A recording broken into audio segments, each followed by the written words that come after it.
Hi, this is a video on how to set up a Foundant profile for the Cultural Alliance of York County to be able to apply for our Artist Professional Development Grants. This is the same software that we use for organizational grant making, so mission partners and impact partners that are part of an organization that receives funding from us would also use the same website and software to apply. So the beginning, the setup of an account will be the same for whatever grant you might be applying for us, but this tutorial specifically will be for the Artist Professional Development Grant, as we'll walk through the actual grant at the end of the recording.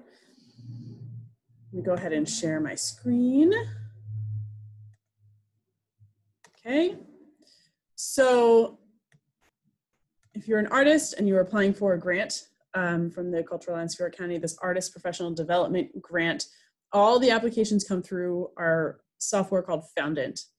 To get to that, you would log onto our website, culturalyork.org, and it's right here under what we do, and then artists, and then the Artist Professional Development Grant shows up right here.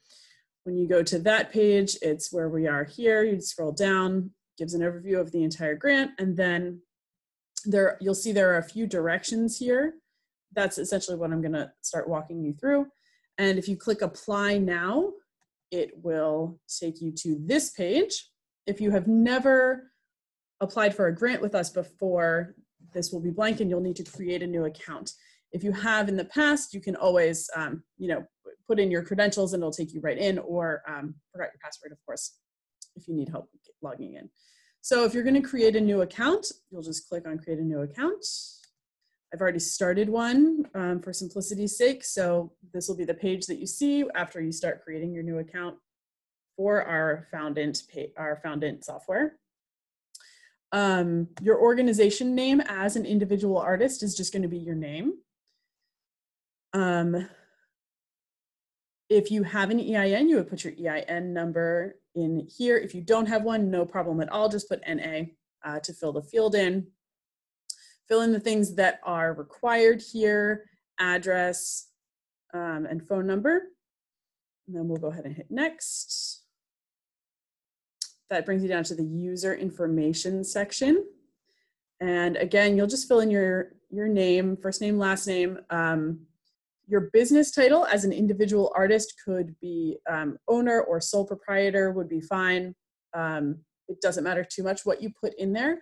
A lot of these fields and this entire setup is also, we use them for organizations. And so that would be a field that is more geared towards an organization. But as an artist, you would simply put in owner or sole proprietor, regardless of your actual financial setup. You start filling in the rest of the fields here. And again, once you have those all filled in, we'll hit next. Same thing with this executive officer question. Are you the organization's executive officer? Again, that's geared really towards organizations.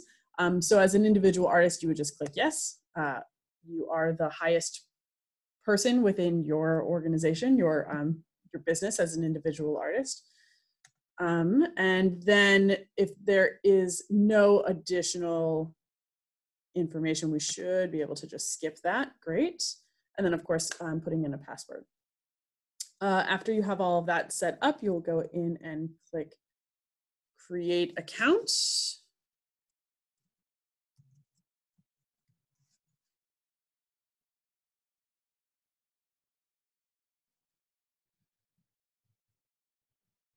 Great, I probably won't save that account.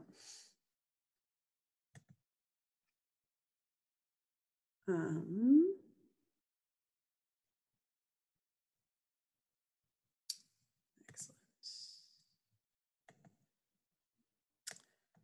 Okay, so once you've created your account, this is what's going to show up. Any grant that is available to you and open for applications at that moment is going to show up on your home page when you create your account or when you log in.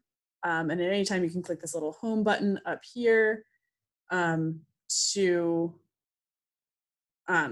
review any of your information. This is where if you've applied before, you would be able to see any previous requests or upcoming requests. And then if you click apply, apply will show you your grants that are open for you. So this, for the Artist Professional Development Grant, for example, this gives you all of our nitty-gritty details about the grant eligibility, what you can use it for, all of that good stuff. If you are ready to start an application, which you can do at any time, you never have to complete the application in one sitting.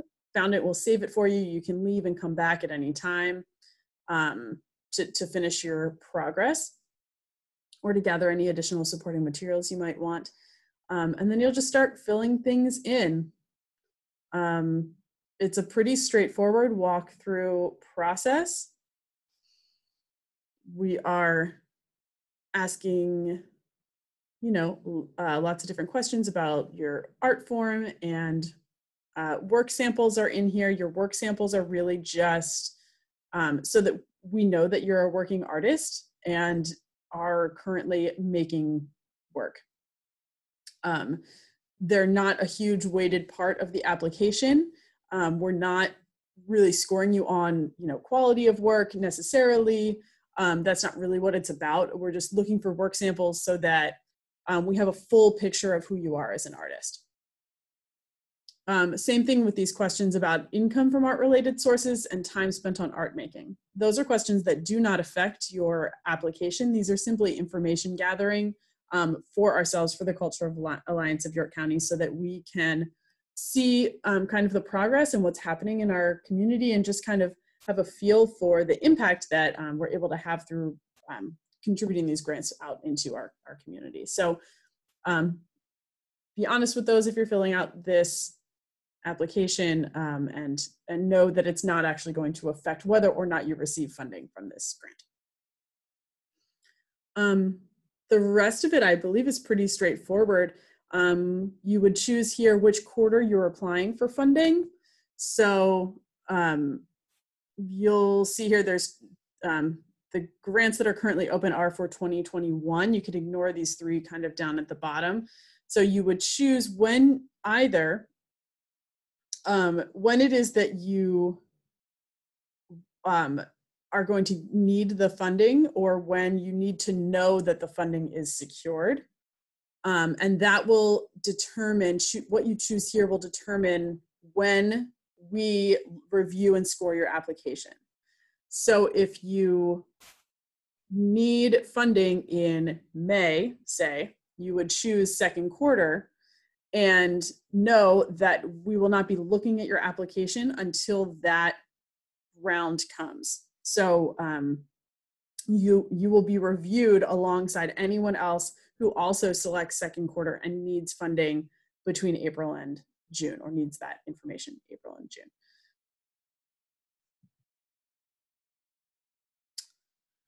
Okay. You can request up to $2,500.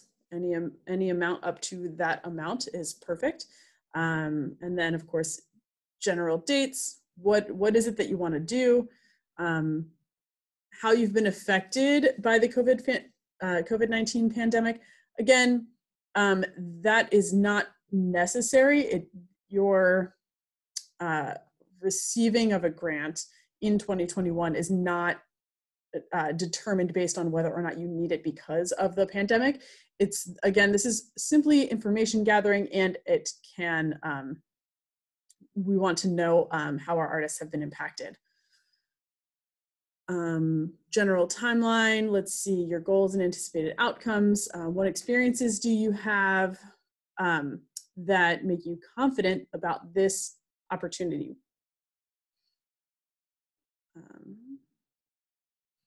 If you only receive partial funding, how are you going to accommodate the receiving of only partial funding? Lots of space for you to just write out a narrative, tell us what's going on, tell our panelists what your plans are. What's your personal investment, which obviously doesn't have to be financial only. Your personal investment can be your time commitment, or community investment, community resources, and how you'll make the most out of this opportunity. If you do not have to upload additional materials, but if there is anything that you feel will strengthen your application, there is space here where you can upload anything that you'd like. It could be recommendation letters if you want, acceptance letters to things, requests for your work, you know, any number of things really could go here. For our budget information, we do ask for a very basic budget. It's really just line items of what it is that you are asking for funding for. This total proposal budget line is really for if you are applying for a small amount of a larger project. So say your project is going to cost $20,000, $25,000, I don't know, whatever amount. We would like to know that. We would like to know that this is a small piece of a larger project. Again, it's not going to sway necessarily either way. We do fund both types of things. But this is just space where you can let us know if this is a small piece of something that's a much larger project. To do the the budget worksheet, there's a link here if you want to use our Excel spreadsheet. When you click the link, it automatically will download the spreadsheet onto your computer in the form of an Excel spreadsheet. If you open that Excel spreadsheet, this is what it looks like. You would simply click in, list out your expenses with as much detail as you'd like, and then the amount over on the right. You would just go up and then save this spreadsheet to your computer. And then you would just upload it right here under Upload a File. If that doesn't work for you, if you don't have Excel, if you are applying on an iPad or your phone, or somewhere where you can't save, you know, a public computer where you can't save the spreadsheet anywhere, you can upload any format of that you want. We've accepted handwritten budgets that are laid out like the spreadsheet, just line items that you take a picture of and you upload the photo, that's fine. If you want to write it out in a Word document, Notepad, whatever you really have, if you want to type it on notes in your iPad or your phone and take a screenshot of it and upload that, all fine. We don't really care the format with which you upload it. We just want to be able to have a clear picture of the information. If none of that works, you can always send me an email at rita@culturalyork.org, which is again listed here on the on the application. And you can email that to me and I can put it in your application. We'll figure it out. Don't let that stop you if you have any issues with the technology in that way. At the bottom here, it's simply just e-signature and then submitting your application. And again, you can take as long as you want to do that. You can leave and come back at any time to finish out your application. So that's just a basic overview of this particular grant and our Foundant platform that we are using. Again, if you have any questions, you're welcome to reach out to me. Email is the easiest way, and that's rita@culturalyork.org. Thank you so much.